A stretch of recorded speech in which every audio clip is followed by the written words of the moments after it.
we tried to do was build on the experiences and successes of others.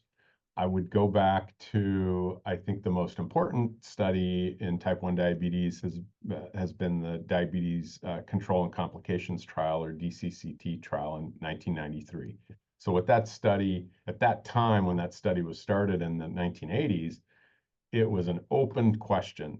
What is the benefit of tightly controlling your glucose or intensively managing your type 1 diabetes? Open question. So no data on it. So what that study conclusively showed was if you intensively manage your diabetes, and that meant you got an A1C, which is a marker of your last 3 months of glucose control or glucose values. The intensive group was at 7%. The conventional arm was at 9%. And they found that after 5.5, 6 years, that the group intensively managed had less vascular problems, eye disease, kidney disease, nerve disease. It took about 15 years, if I recall, for that benefit to show up in heart disease, because heart disease takes a little bit longer to manifest. That group's been followed 30, 40 years now, and that 5.5 years of difference of that separation between 7 and 9, there's still a benefit in those people who were at 7. The other way of flipping that is saying there's still some harm that was done being at 9% for 5.5, 6 years. So we've known that there's benefit from the DCCT. Question is, that's been 30 years. Why haven't we replicated that if we know the benefit? And one thing that they were able to do in that study was have very intensive follow-up and communication and connection with the participants in the study. And it's hard to replicate that in routine clinical care. You just don't have the resources to do a weekly visit or a weekly phone call to check in. So that's been a challenge. So how do you replicate something like that? We also know that, like you said, teamwork is really important, as are the targets. And so you combine those as, like, if you go to one member of the team and they say, try to have a glucose value in this range before bed, and then if someone else tells you something slightly different, that can be confusing. So to have that real teamwork approach within the team, but also then between the diabetes team and the family and person with diabetes is really important. And have targets that are more tightly set and consistently communicated. So that's been done before, but I think it's just an essential part of the program. I think another thing that you alluded to that's very important is the advances in technology that we talked about. We now have continuous glucose monitoring. We've got automated insulin delivery. Really, those advances allow us to aim for tighter targets in a safe way to avoid hypoglycemia or low blood sugars. 20 years ago, we would want people to go to bed with a higher blood glucose, maybe have a bedtime snack so that you didn't go low overnight. We don't need to do that now because you're getting a glucose reading every 5 minutes. You can get an alarm if you go low. If you're on the automated insulin delivery systems, they do a really, really good job at night of preventing low sugars. So you're able to have a tighter glucose value all day, and especially at nighttime. So that technology, another part of that then feeds back to what we talked about with the DCCT study and having more regular visits.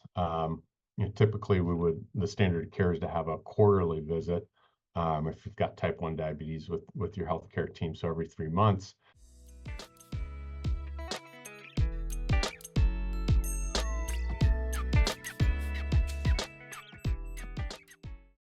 With all this data that we have now, we're able to get this CGM data up to the cloud, and then we're able to get it into a dashboard. And we called it TIDE, or Timely Interventions in Diabetes Excellence. Our engineers came up with that title. And they developed this, our engineer team developed this with their diabetes educator team. So it was very much an iterative process. What did the diabetes educators want to see? then the engineers would build it, then they'd iterate on it to try to make that system work more efficiently. So you can imagine if you've got 100 patients who are getting every 5-minute glucose values, that's 288 a day. You multiply that by 100 patients, you multiply that by 365, you got a lot of data to look at. How do you get that data into a usable format? And so one of the things that the team's done with Tide is to have a way to look at important metrics and then filter the data so that the people who most need attention in between visits go to the top of the list. And on the other hand, if you're someone who you've got 98% of your data on CGM, meaning you're wearing it all the time, if your time in range, we call it 70 to 180 is high. If you don't have very much low glucose values, then we really don't need to we don't need to dive in any deeper because you're doing well. We're going to see you at 3 months. We're going to look at it again in another week. And if there's a problem, it's going to alert.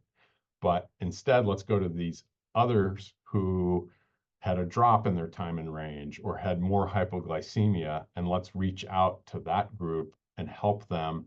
Instead of historically, we would have said, we wouldn't have known what's going on. And it would have been 3 months and they'd have been back in clinic. Or guess what? Sometimes people miss visits and maybe you're not back at 3 months, maybe you're back at 6 months.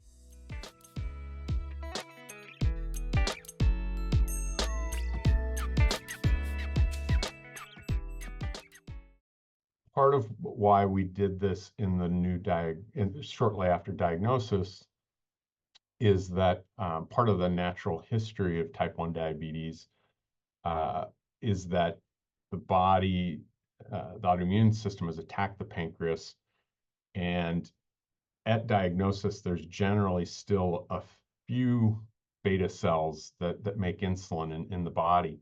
And after you get past that diagnosis period, usually the glucose values can get back into a little bit more normal range, and those beta cells can recover a little bit and help out for a few months. We call that the honeymoon period.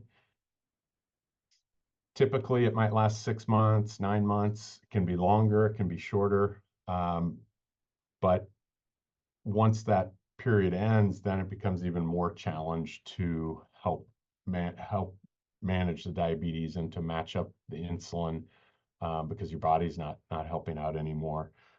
Also doing this in the new diagnosis period is when people most need help because they haven't had diabetes before. They're also, this is human nature. You're more open to information, forming habits, trying to establish healthy habits and provide the support that people need.